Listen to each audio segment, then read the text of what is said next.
Guys, इस question के माध्यम से हम भारत में संपन्न हुई G20 समिट के बारे में जानेंगे। क्या आउटकम्स रहे, किन बातों पर सहमति बनी, G20 क्या है, किस तरह से कार्य करता है, सब कुछ चलिए देखते हैं। Which regional block has been inducted as the 21st member of G20? किस क्षेत्रीय ब्लॉक को G20 के 21वें सदस्य के रूप में शामिल किया गया है? ऑप्शंस आपके सामने हैं। सही आंसर ऑप्शन डी है, अफ्रीकन यूनियन। आपको जानना चाहिए कि G20 मीटिंग का जो 18th एडिशन है ये न्यू दिल्ली के भारत मंडपम में हुआ है और इस दौरान अफ्रीकन यूनियन को G20 में एडमिट किया गया है, G20 का मेंबर बनाया गया है। ये अनाउंसमेंट भारत के प्रधानमंत्री नरेंद्र मोदी द्वारा की गई, क्योंकि जो 2023 की G20 समिट हो रही है इसके चेयरपर्सन हमारे प्राइम मिनिस्टर नरेंद्र मोदी हैं। अब अफ्रीकन यूनियन को मिलाकर अब ये जो ग्रुप है ये 21 मेंबर्स का हो गया है। G20 या आप कहें G21, इसमें दो रीजनल ब्लॉक्स हैं, एक यूरोपियन यूनियन है और अब दूसरा अफ्रीकन यूनियन हो गया है।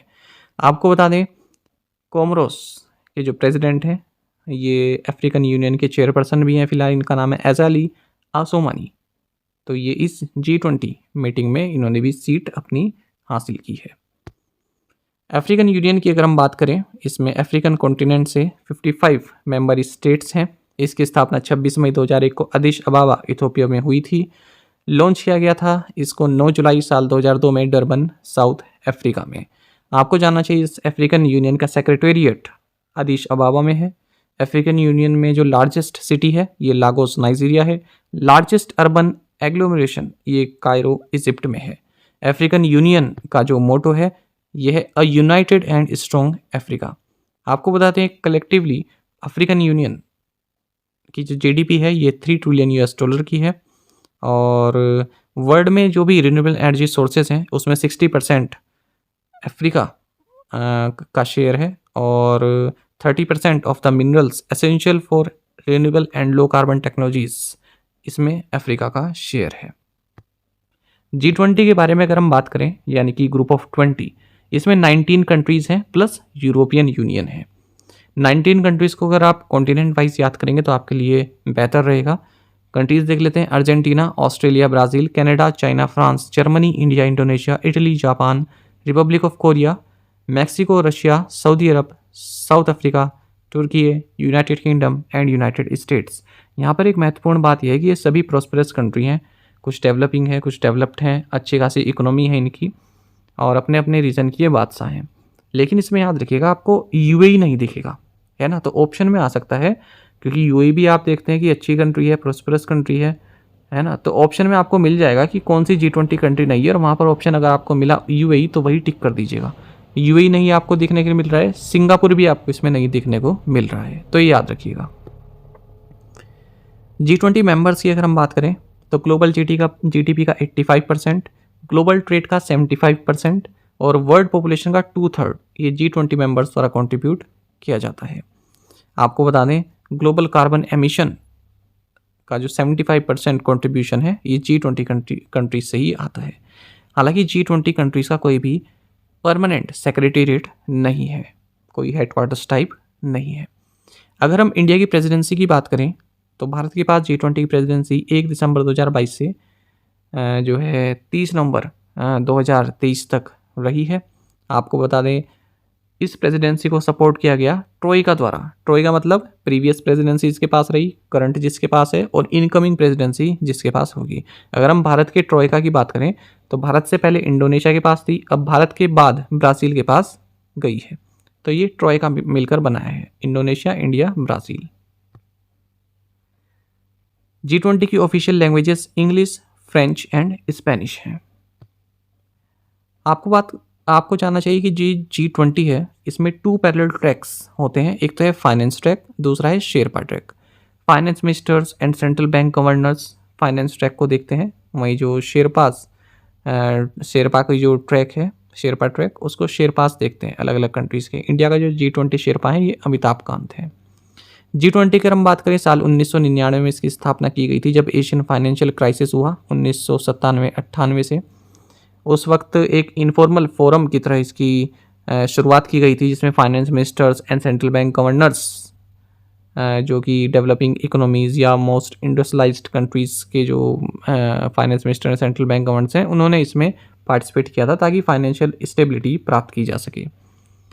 आपको बता दें फिर जो पहली G20 लीडर्स समिट हुई, यानी कि जिसमें देशों के जो लीडर हैं, प्राइम मिनिस्टर, प्रेसिडेंट, इन्होंने पार्टिसिपेट किया, इस नवंबर 2008 में हुई वाशिंगटन डीसी में। इस वक्त अमेरिका के प्रेसिडेंट थे जॉर्ज डब्ल्यू बुश। ये आप याद रखिए, काफ़ी महत्वपूर्ण है। उसके बाद से फिर G20 लीडर्स जो है रेगुलरली मिलते आ रहे हैं। आपको बता दें प्रेसिडेंसी किस तरह से आती है, तो ये जो 19 कंट्रीज हैं इनको 5 ग्रुप्स में डिवाइड किया गया है और हर एक ग्रुप में 4 कंट्री से ज़्यादा नहीं है और ये प्रेसिडेंसी जो है हर एक ग्रुप से दूसरे ग्रुप में रोटेट होती रहती है। ठीक है, अब जैसे भारत जिस ग्रुप में है, भारत ग्रुप 2 में है। ग्रुप 2 में भारत के साथ रशिया है, साउथ अफ्रीका है एंड टर्की है। तो अब भारत ग्रुप 2 में है, तो अब किसी और ग्रुप में प्रेसिडेंसी चली जाएगी। मान लीजिए ग्रुप 3 में कोई कंट्री है, उसके पास चली जाएगी, इस तरह से। ठीक है, ग्रुप 2 के पास ही नहीं रहेगी, तो चेंज हो जाती है।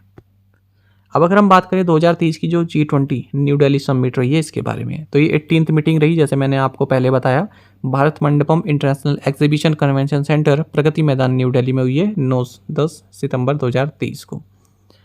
आपको बता दें G20 न्यू दिल्ली समिट की अध्यक्षता Indian prime minister Narendra Modi द्वारा की गई।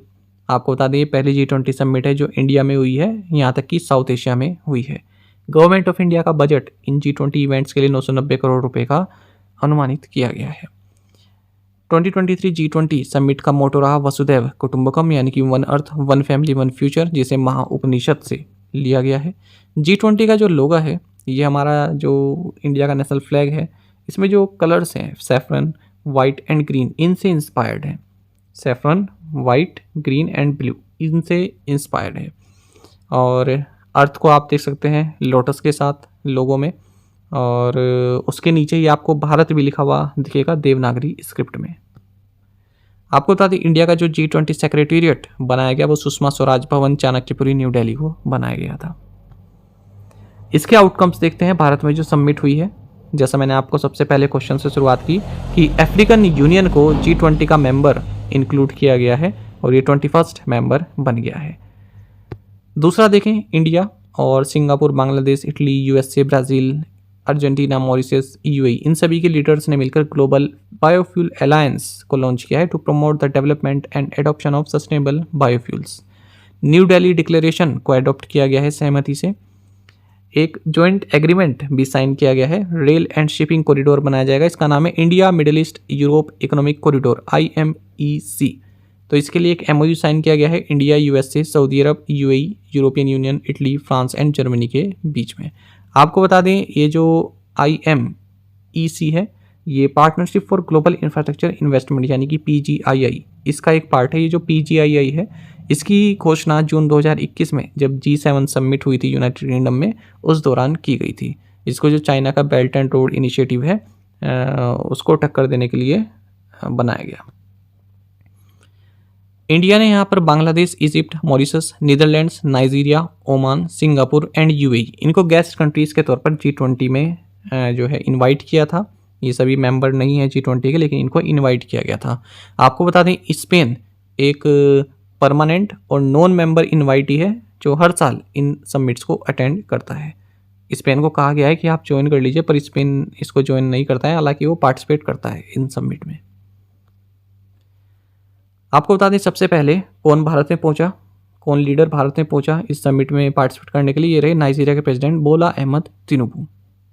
ठीक है, हालांकि नाइजीरिया G20 का सदस्य नहीं है ना, इनवाइटी रहा, भारत ने गेस्ट के तौर पर बुलाया था, तो ये सबसे पहले भारत में आए। रशियन प्रेसिडेंट व्लादिमीर पुतिन और चाइनीज़ प्रेसिडेंट शी जिनपिंग, इन्होंने इस समिट को अटेंड नहीं किया। रशियन प्रेसिडेंट व्लादिमीर पुतिन के खिलाफ तो अरेस्ट वारंट भी निकला हुआ है, बाकी चाइनीज़ प्रेसिडेंट की आप सभी समझ सकते हैं क्या दिक्कत है। तो रशिया की ओर से फॉरेन मिनिस्टर सर्जी लेवरोव ने यहाँ पर पार्टिसिपेट किया और चाइना की ओर से इनके जो प्रीमियर है ली क्वेंग, इन्होंने पार्टिसिपेट किया है। भारत ने international solar alliance, collision of disaster resilient infrastructure, Asian development bank, इनको भी गेस्ट इंटरनेशनल ऑर्गेनाइजेशन के तौर पर जो है बुलावा दिया था। बाकी और जो G20 इंटरनेशनल ऑर्गेनाइजेशंस हर साल पार्टिसिपेट करती हैं, उनमें UN है, IMF है, वर्ल्ड बैंक है, WHO है, ILO है, FSB है, OECD है।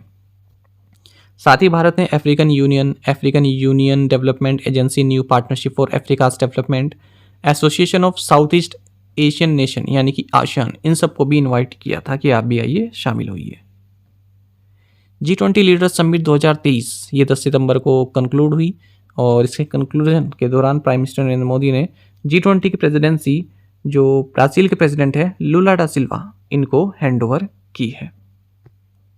आपको जानना चाहिए अगली जो समिट है 19वीं G20 समिट 2024 में ब्राज़ील होस्ट करेगा, 20th G20 समिट 2025 में साउथ अफ्रीका होस्ट करेगा और फिर से ये चक्र दोबारा से शुरू हो जाएगा। 21st G20 समिट 2026 में यूनाइटेड स्टेट्स करेगा, जिसने कि पहली समिट होस्ट की थी।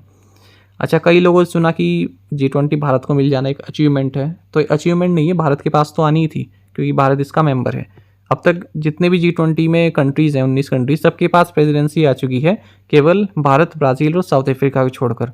तो आज नहीं तो कल इनके पास आनी थी, तो ये अचीवमेंट नहीं है। हालांकि इसमें जो इसमें फैसले लिए गए हैं वो हमारे लिए अचीवमेंट है, ठीक है। तो ये प्रेसिडेंसी तो आनी थी, इसके लिए ये नहीं कि हम जो है लोगों की कंट्रीज़ में एक कंपटीशन चल रहा था किसके पास जाएगी, ऐसा नहीं है।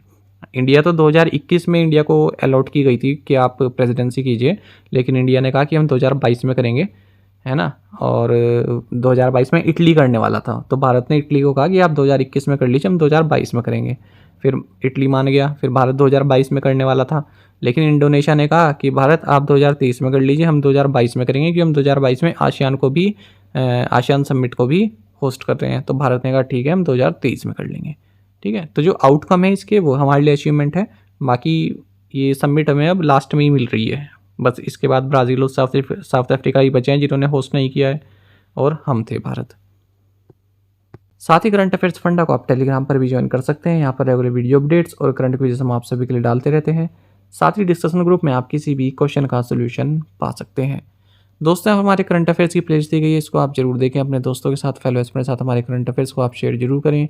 आज का ये सेशन आपको कैसा लगा, आप कमेंट बॉक्स में अवश्य बताइएगा। Thank you guys.